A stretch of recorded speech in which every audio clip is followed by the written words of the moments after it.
오늘 사무엘상 17장에 나오는 말씀인데, 여러분 우리나라 민족이 어떤 민족이죠? 배달의 민족? 예, 배달의 민족이라 그러죠.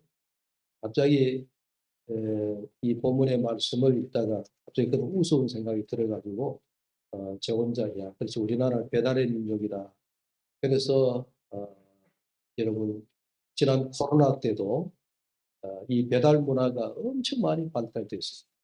배달 문화, 음식을 배달하고 그 다음에 요즘은 쿠팡 새벽 배송 오는 거 보고 제가 깜짝 놀랐어요. 제가 그냥 심심풀이로 한번 그 전날 새벽 배송을 우유 뭐죠 큰 1리터짜리 하나 시켜봤더니 이 정말 밤에 시켰는데 새벽 5시가 가지고 우유가 탁 배달될 정도로, 그래서 그만큼 우리나라가 배달 문화가 아주 세계적으로 우수합니다. 그래서 우리 민족을 배달의 민족이다 그러는 것 같아요. 그런데 성경을 읽다가 이 배달의 민족이 어디서부터 시작되었는가 하니 이 성경의 배달의 민족이 나옵니다. 오늘 우리가 사무엘상에 이새의 아들 다윗이 아버지의 심부름을 쫓아가지고 형들에게 먹을 것 떡을 사고 옷가지를 사고 해서 그 아버지 심부름으로 전쟁터에 간 거예요. 이게 여러분 배달의 민족 시작입니다.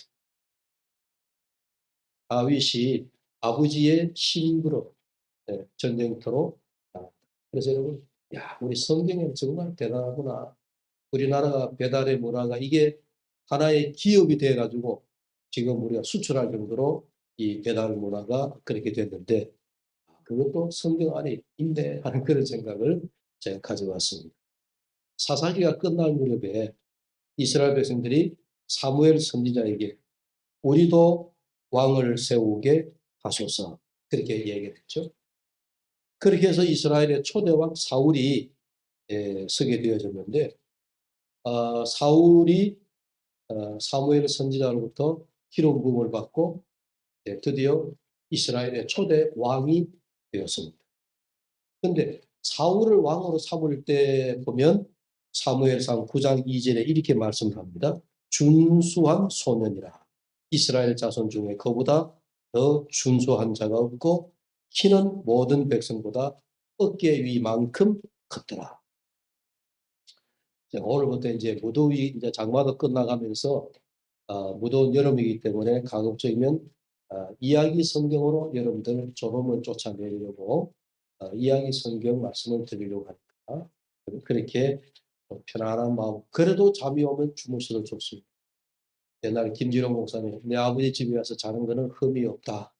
네. 아버지 집에 오셔가지고 편안히 잠자는 게 하나님의 은혜라고 얘기하는데, 아무튼 여러분 이 무더위에 건강을 잘 지키셔야 되겠죠. 자, 사울이 그가 왕으로 삼았을 때 준수한 소년이다. 성경이 그렇게 말씀을 하죠. 사울이 왕이 되었습니다. 그런데 이후에 사울 왕의 불손한 행위 때문에 하나님께서 사울 왕을 마음에서 버리시기로 작심을 하셨다. 이 사무엘상 13장 12절 이하에 나옵니다. 그러면서 사무엘 선지자에게 내가 사울 왕을 버렸으니 이제 네가 다음 차기 왕 사울을 폐위시키고 난 다음에 이스라엘의 그 다음에 두 번째 왕 2대 왕을 세우라 하는 말씀을 선지자에게 하게 되었습니다. 그런데 사무엘 선지자가 사울을 왕으로 세울 때 이스라엘의 준수한 청년이다. 준수하다. 키가 다른 사람 키보다도 훨씬 더 크다. 외형이나 외모를 보고 하나님께서 사울 왕을 선택하셨다라고 하는 생각을 지울 수가 없고, 또 사무엘 선지자가 그런 경험을 한번 했던 터라 이번에도 그럼 하나님 내가 누구를 왕으로 세울까요? 네가 이새의 집으로 가라. 그래서 선지자가 이새의 집으로 가게 되었어요. 이새의 집에 가서 이새에게 아들들을 다 불러 모아라 라고 얘기를 하는데 그 아들들을 불러 모으는데 이세의 제일 큰 아들 엘리압이라고 하는 장자입니다. 이 장자가 사무엘 선지자 앞에 나오는 것을 보고 사무엘 선지자가 바로 이자다. 이 엘리압이 이스라엘의 두 번째 왕으로 세울 자다. 그러면서 자기가 가지고 간 기름을 넣어놓은 그 병을, 기름병을 뚜껑을 열고 머리 위에다가 기름을 부으려고 그러는데 하나님께서 아니다. 그러면서 그때 하나님이 하시는 말씀이 사무엘상 16장 7절에 그렇게 말씀합니다. 여러분 찾아볼까요? 16장 7절. 우리가 암송하고 잘 기억해야 될 중요한 말씀이거든요. 사무엘상 16장 7절 다 같이 함께 읽어봅니다. 여호와께서 사무엘에게 이르시되 그의 용모와 키를 보지 말라. 내가 이미 그를 버렸노라.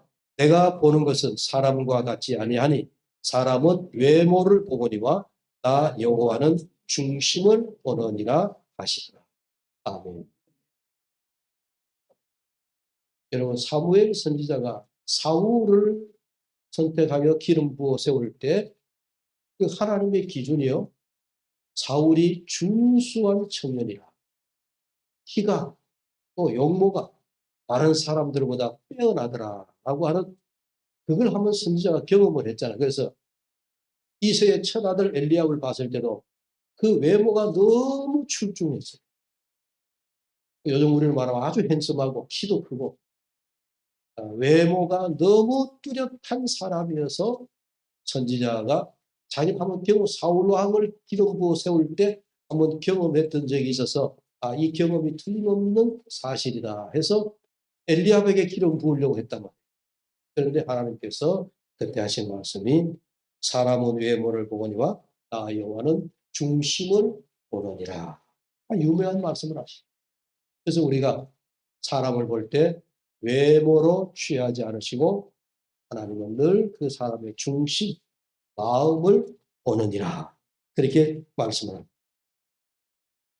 그런데 사무엘은 진작 당황합니다. 왜? 사울을 선택할 때 마치 준수한 소년이라고 하는 외형을 보셨던 터라 이새의 아들 엘리압을 보자 너무도 외형이 뚜렷했기 때문에 의심할 여지도 없이 그에게 기름 부어 왕으로 삼고자 하는데 하나님의 음성이 아니다. 하나님께서 아니다. 라고 하시는 그 음성에 이 사무엘도 굉장히 당황스러운 거죠. 여러분들과 그렇게 쓰이죠? 내 경험으로 이게 분명하다고 생각하는데 그게 아닐 적에는 우리가 당황하게 되어집니다. 외모가 아니라 중심을 보신다는 하나님의 이 말씀이 사무엘 선지자를 매우 당혹하게 만들었습니다. 여러분 지금도 우리가 그렇습니다. 사람을 볼 때 우리가 첫인상 좋으면은 어때요? 그 사람에게 호감이 갑니다. 그렇잖아요. 처음 볼 때도 첫인상이 좋으면 마음이 끌리죠. 첫인상이 좋지 않으면 아무리 그 사람의 마음이 그 마음은 잘 보이지 않으니까 그 만나서 첫인상에 우리가 녹아 내릴 수가 있습니다. 여러분 한국 교회에도요 한때 지금은 이제 한국 교회가 어찌 보면 좀 정신이 번쩍 든 그런 때라고 할 수 있는데 한때 그런 적이 있었습니다. 그러니까 지금부터 한 10년, 20년 전 하더라도 한국 교회는 한참 목사님들이 뭐랄까 해외 공부하러 많이 떠났어요. 유학. 그래 목사님들이 어디 미국에 가봐도 여기저기 전부 공부하는데 목사님들이 많고 또 영국에 가도 뭐 유럽 쪽에 나가도 공부하러 나온 목사님들이 참 많았어요. 왜 그랬느냐? 목사들이 외국에 가서 해외 나가가지고 유학하고 공부하고 있어야 거기서 이제 뭐라 소위 한국 안에 있는 교회의 대형 교회들이 그 목사를 픽업해가지고 우리 교회 담임을 오시오. 그거 하나 때문에 목사님들이 많이 유학을 떠났어요. 그러다 한국 교회가 엄청난 소용돌이에 휩싸인 적이 많았습니다. 유학한다는 것은 그만 공부를 많이 한다는 얘기잖아요. 공부를 많이 한다는 얘기인데 목사님들이 해외 나가서 유학파, 해외 나가서 신학을 공부하고 유럽의 신학, 서양의 신학 이런 신학 공부를 많이 하고 들어와서 국내에 목회를 하는데요. 그런 교회의 목사님들이 해외 유학파 목사들이 공부하고 돌아온 그런 목사님들이 강단에 서서 목회를 하다가요. 교회가 한국 교회가 많이 뭐라 할까요? 많이 분열되어지고 쪼개지고 먹는 사실들이 많습니다. 공부만 한 목사들이 기도하는 영성은 없고 그들에게 어떤 심적으로 하나님과 교통하는 어떤 영성이 없는 그러니까 머리만 굉장히 발달되어 가지고 마음이 없고 가슴이 없는 목사들이 한국 교회도 나가지고 대형 교회 그 이름만 보고 말이죠. 해외에서 공부했다, 유학하다.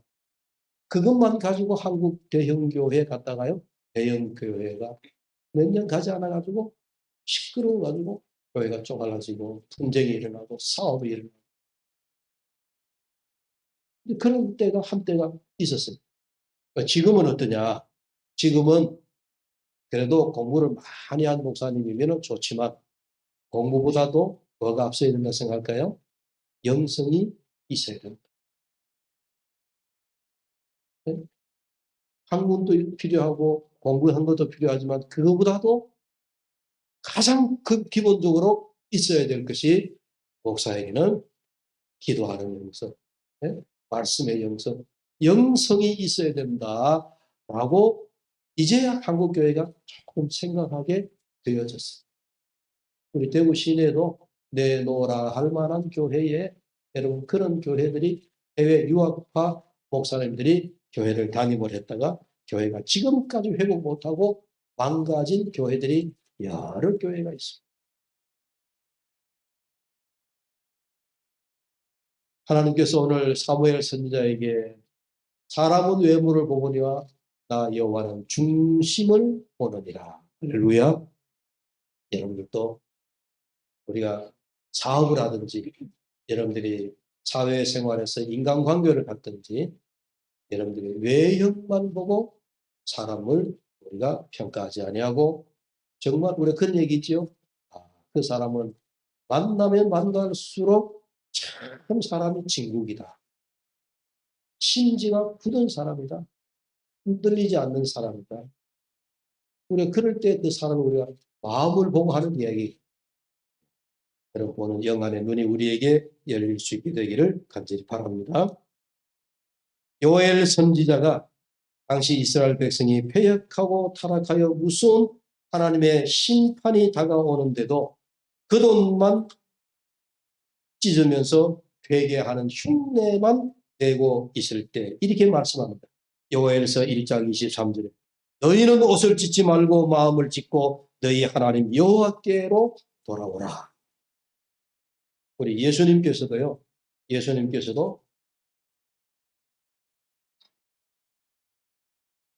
겉모양만 거룩하고 또 겉모습만 꾸미고 있고 속에는 썩은 송장 냄새가 난다 하는 그런 비유로 바리새인들을 향하여 회칠한 무덤 같은 자들.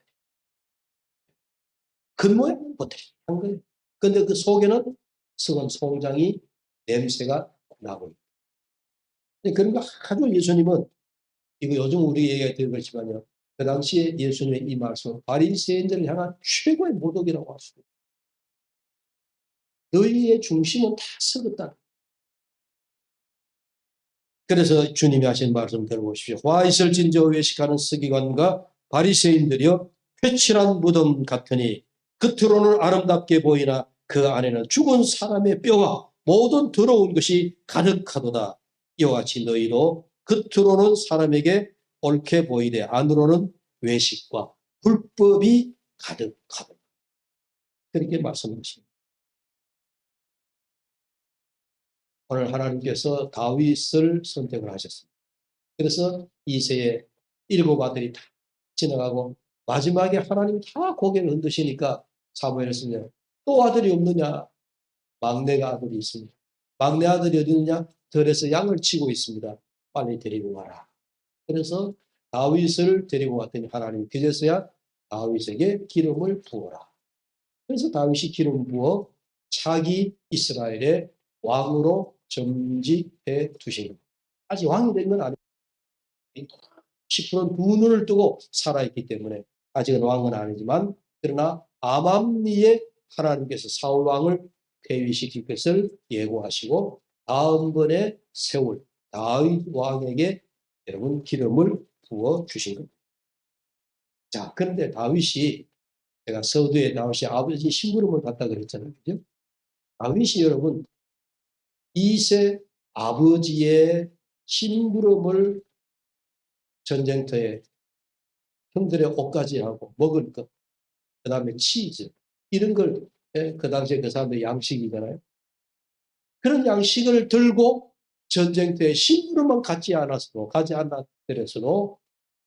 다윗이 이렇게 사울왕의 눈에 들어오게 되어지고, 이 다윗이 이스라엘에게 그 존재를 알릴 수 있었을까? 그렇게 생각해 보면 이 다윗이 아버지의 심부름 까닭이에요. 요즘 우리 뭐 배달 민족 까닭, 배달을 갔기 때문에 아버지의 심부름으로 배달을 간 덕택에 다윗의 존재가 거기서 확 드러나게 돼요. 성경 읽어보면 그게 참 재미나는 현상이거든요. 아버지의 심부름 갖다가 다윗의 존재감이 확 올라가요. 오늘 보면 사무엘 17장을 주로 이해합니다만은 우리 앞서서 17절 18절의 말씀, 이새가 그의 아들 다윗에게 이르되 지금 내 형들을 위하여 이 볶은 곡식 한 에바와 이 떡 10덩이를 가지고 진영으로 속히 가서 내 형들에게 주고 이 치즈 10덩이를 가져다가 그들의 천부장에게 주고 내 형들의 안부를 살피고 증표를 가져오라. 아버지도 참 다윗에게 중간에 배달 사고 날까 봐서 전해줬다라고 하는 증표까지 받아오라는 거예요. 도중에 아담하고 배달 사고 나는 적 있지 않겠어요? 어릴 때 참 아주 무서운 얘기지만 우리 집안에 예수 믿기 전에 이야기입니다. 아버지 어머니가 예수 믿기 전에 아버지가 얘야 막둥아 저기 가서 주점에 가가지고 막걸리 한 대 사오느라. 그래서 막걸리 한 대 주막에 가서 주점에 가서 아주머니한테 아주머니 막걸리 한 대 주세요. 그 막걸리 한 대 받아 주전자 받아가 들렁들렁 집에 오는 중에 오다가 이렇게 흘리기도 하고, 아니면 또 이게 또 무슨 맛인가 싶어가 주전자 입대 그렇게 마시기도 하고 그런 경험이 있습니다. 네. 그러다가 어느새 집에 와보면요, 흘린 것도 있고 마신 것도 있고 그 한 대 양이 있잖아요. 큰일 났다. 그 주전자에 막걸리가 이게 쏟았다고 얘기하기는 양이 너무 줄어들었을 때는 아버지 몰래 부엌에 가서 물을 이렇게 좀 태워가지고 아버지가 막걸리 맛을 보면 아버지가 그래도 다 아시겠지만은 아무 말씀 안 하시는 거예요. 그래서 그리 배달 사고를 낼 때가 있어요. 늘 그런 건 아니지만 이새도 다윗에게 심부름을 시키면서 정표를 받아오라고 중간에 가다가 치즈가 자기 먹고 떡도 자기 먹어버리고 형들에게 전해지지 않을까 해서 아마 그런 것 같습니다. 아무튼 전쟁터 배달 심부름을 온 다윗이 그 전쟁터에서 놀라운 광경을 보게 되었습니다. 이게 다윗에게 여러분 어마어마한 일. 다윗의 믿음으로는 상상할 수 없는 일이 지금 자기 눈앞에 광경. 그러니까 그 전쟁터의 모습을 본 순간 다윗이 소년이지만은요, 성경에는 그런 내용이 없지만 아마 자기의 두 눈이 뒤집힐 정도로 놀라운. 네. 골짜기를 사이에 두고 저쪽 건너편에는 블레셋 군사 골리앗 장군을 중심으로 해서 적진들이 쫙 진을 치고 있고, 골짜기 이쪽 편에는 이스라엘 병사들이 전부 엎드려서 숨을 죽이고 있는 거예요. 그러다가 골짜기 건너편에 골리앗 장군이 그 거인 거대한 몸짓을 가지고 일어서면요, 이스라엘 진영의 군사들이 숨도 쉬지 못하고 겁에 질려서 어떤 병사들은 도망가기도 하고 어떤 병사는 겁이 나서 엎드려지기도. 그런데 왜 그러냐? 골리앗 장군이 그 갑옷을 입고 거인과 같은 모습으로 일어나니까 그 골리앗 장군의 외모습만 봐도 이스라엘 병사들은요, 정말 숨을 쉴 수가 없어요. 너무도 그 아주 골리앗 장군의 장대한 그 모습. 그런데 어린 소년 다윗의 눈에 그것이 왜 놀라운 일이냐? 왜 놀라운 일이냐? 당신 믿음이 있을 거예요. 오늘 말씀에 나오지만 만군의 여호와의 이름으로 양을 치면서 싸나운 짐승들이 그 자기들의 그 양을 돌보고 있는 양 속에 사자가 양을 물고 갈 때에 다윗은 불맷돌로 사자를 잡기도 하고 이미 양을 물고 달아나는 사자를 쫓아가서 그 사자를 잡아서 입을 싸지를 찢어가지고 무릎 가는 양을 구해내기도 하고. 그러면서 이 다윗은 언제나 만군의 여호와의 이름으로 하나님이 그와 함께 한다라고 하는 그 사실을 목동 다윗은 한순간도 잊은 적이 없어요. 그런 믿음을 가진 다윗이 그 전쟁터에서 그 이스라엘 병사들이 사기가 떨어져가지고 골리앗 장군을 보자마자 모두가 도망치려고 하는 그런 모습에 그게 적지 않게 이 다윗은 놀라운 일이에요. 더군다나 다윗이 화가 난 것은 골리앗 장수가 이스라엘을 없이 여기고 여호와의 군대를 모욕하는 것이에요. 오늘 본문 26절에 다윗이 곁에 서 있는 사람들에게 말하이되 이 블레 사람을 죽여 이스라엘의 치욕을 제거하는 사람에게는 어떠한 대우를 하겠느냐? 이 할례 받지 않은 블레셋 사람이 누구이기에 살아계신 하나님의 군대를 모욕하겠느냐? 그래서 다윗이 사울왕 앞에 가게, 사울왕이시 내가 저 골리앗 장수와 한번 맞싸워 보겠습니다.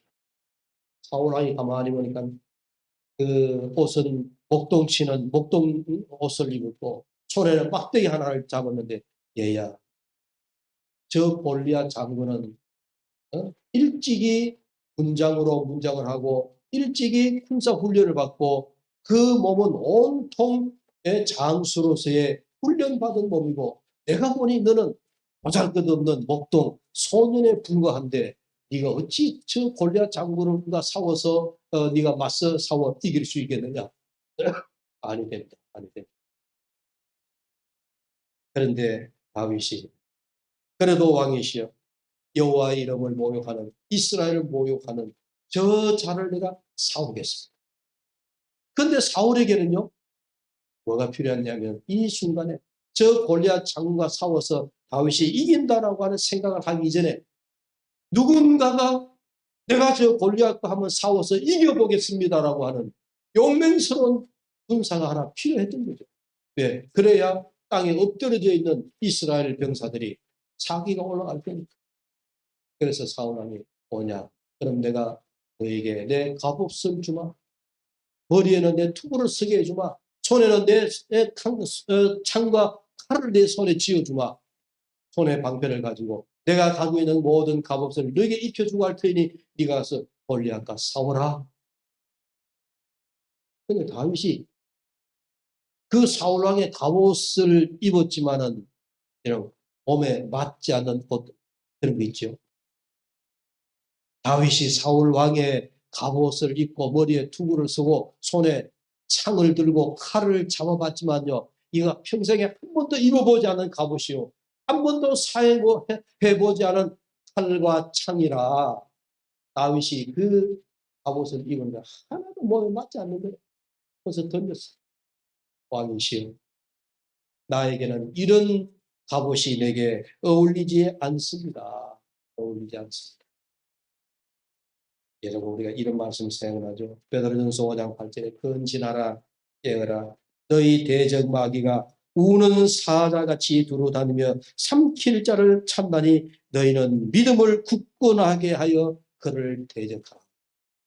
이 다윗은 지금 골리앗과 나가 싸우는데 오직 하나님을 믿는 믿음, 나에게는 이 믿음만 있으면 되지 칼과 창이 내게는 필요 없습니다.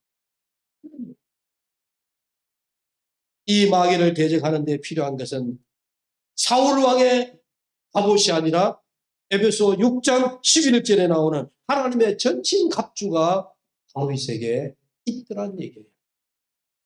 마귀의 관계를 능히 대적하기 위하여 하나님의 전신 갑주를 입으라 하라고 에베소 6장에 그렇게 말씀을. 그래서 이 다윗은 사울의 갑옷을 집어 던지고 하나님의 전신 갑주를 입고 골리앗에게 나간 겁니다.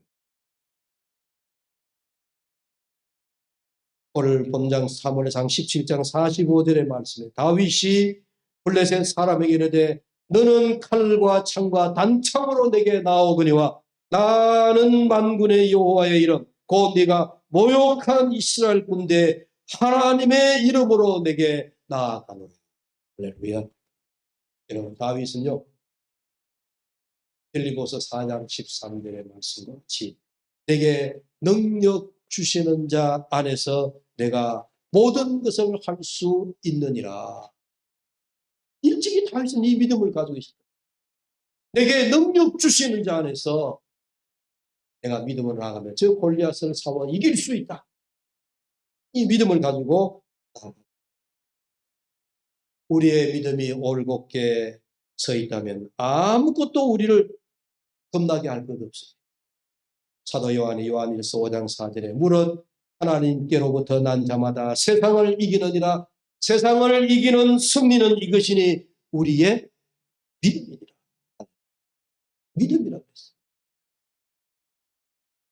여러분 다윗이 지금 골리앗과 싸우러 나가는데 무기도 없고 그가 가지고 있는 전술도 없고 전략도 없고 아무것도 없었어요. 오직 다윗에게는 뭐만 가지고 나가는 거예요? 내게 능력 주시는 자 안에서 내가 모든 것을 할 수 있느니라. 세상을 이기는 이김은 이것이니고 우리의 믿음이니라. 하나님을 믿는 믿음으로 다윗이 골리앗과 맞서 싸우게 되는 것입니다. 이 골리앗의 교만이 극에 달했습니다. 네가 나를 개로 여기고 막대기를 가지고 내게 나왔느냐? 내가 내 고기를 공중의 새들과 들짐승에게 주리라. 그렇게 골리앗이 크게 소리를 지를 때 이 다윗은 그래 네가 아무 입이 있다고 네 마음대로 짓거리라. 나는 만군의 여호와의 이름으로 너는 칼과 창과 단창으로 내게 오지만은 나는 만군의 여호와의 이름 곧 네가 모욕하는 이스라엘 군대 하나님의 이름으로 내게 가노라. 그러면서 다윗이 외치는 소리가 골리앗, 요즘 우리 말하는데 골리앗 큰 소리 치지 마. 골리앗은 까불지 마. 전쟁은 여호와께 속한 것이다. 여러분 다윗이 전쟁은 여호와께 속한 것이다 라고 하는 이 말씀은 승리는 이미 하나님이 내게 승리의 편은 내 편이다. 이 전쟁은 이 전쟁의 승리의 이김은 곧 내게 있다라고 하는 그런 믿음을 다윗이 가져갔던 것입니다. 얼마나 놀라운 믿음의 고백입니다. 무장도 갖추지 않은 한 소년이 일찍이 전투를 위해 훈련을 쌓아온 노련한 용사 골리앗에 맞서 나가는 모습, 믿음의 큰 담력이 없이는 불가능한 일이었습니다. 여러분 모세가 죽고 여호수아가 가나안 땅으로 들어갈 때에 여호수아가 두려움에 떨고 있을 때 하나님께서 여호수아에게 주시는 말씀, 여호수아 1장 5절과 6절에 내 평생에 너를 능히 대적할 자가 없으리니 내가 모세와 함께 있었던 것 같이 너와 함께 있을 것입니다. 내가 너를 떠나지 아니하며 버리지 아니하리니 여러분 너는 강하고 담대하라. 오늘 여러분 싸움의 결과는 다윗이 물맷돌 하나로 다윗 골리앗의 이 말을 정통 맞추어서 두 번도 안 해 한 방에 골리앗을 무너뜨렸습니다. 세상으로 보면 불가능한 일 같아 보였던 그 일을 지금 다윗이 해내고 있는 것입니다. 이 말씀을 보다가 이 전쟁터와 관련된 시편 하나가 있음을 제가 보고 시편 37편 4절과 5절에 다윗이 이렇게 고백했습니다. 또 여호와를 기뻐하라. 그가 내 마음의 소원을 내게 이루어 주시리로다. 내 길을 여호와께 맡기라. 그를 의지하면 그가 이루시고 내 의를 빛같이 나타내시며 내 공의를 정오의 빛같이 하시리로다. 오늘 하나님이 찾으시는 자는 바로 이런 믿음을 가진 자를 찾으십니다. 골리앗과 맞서 싸운 자, 결국 여호와의 이름으로 나선 다윗이었습니다. 세상을 이기는 이것이니 그 이김은 우리의 믿음이니라 하시는 말씀과 같이 오늘 다윗이 만군의 여호와의 이름으로 골리앗과 맞서 싸워 승리의 깃발을 든 것처럼 사랑하는 여러분, 오늘 우리도 한 주간 살아갈 때 세상이 우리에게 골리앗과 같이 어마어마한 거인처럼 내가 감히 넘어뜨릴 수 없는 그런 장수로 보여진다 하더라도 우리는 두려워할 것 없습니다. 여호와께서 너는 강하고 담대하라고 하시는 말씀과 같이 여러분, 우리가 여호와의 이름으로 나아갈 때 우리 앞에 아무리 거대한 골리앗 장수가 있다 하더라도 우리는 조금도 두려워할 것 없는 줄로 믿습니다. 승리는 누구의 것이라고요? 바로 우리의 것이다. 나의 것이다. 이미 하나님이 전쟁은 여호와께 속한 것이다 라고 이김은 우리에게 보장해 주셨기 때문입니다. 여러분, 이번 한 주간도 여러분들이 여호와의 이름으로 무장하고 내가 맞서 싸울 거대한 골리앗과 함께 싸워서 이기는 승리의 이김으로 여러분들이 되시기를 주의 이름으로 축복합니다. 기도합니다. 하나님 아버지 감사합니다. 다윗이 여호와의 이름으로 나는 내게 나아가노라 하시는 말씀과 같이 오늘도 이 말씀을 듣고 내 마음속에 오직 여호와를 믿는 믿음을 가지고 여호와를 의지하는 믿음을 가지고 이 세상에 우리가 싸워야 할 거대한 사단 마귀 골리앗 장군과 싸워 이길 수 있는 믿음을 저희들에게 내어 주시옵소서. 모든 성도들이 골리앗 장군과 맞설 때에 조금도 두려워하지 말고 여호와의 이름으로 승리의 깃발을 들게 하여 주시옵소서. 예수님의 이름으로 기도하옵나이다. 아멘.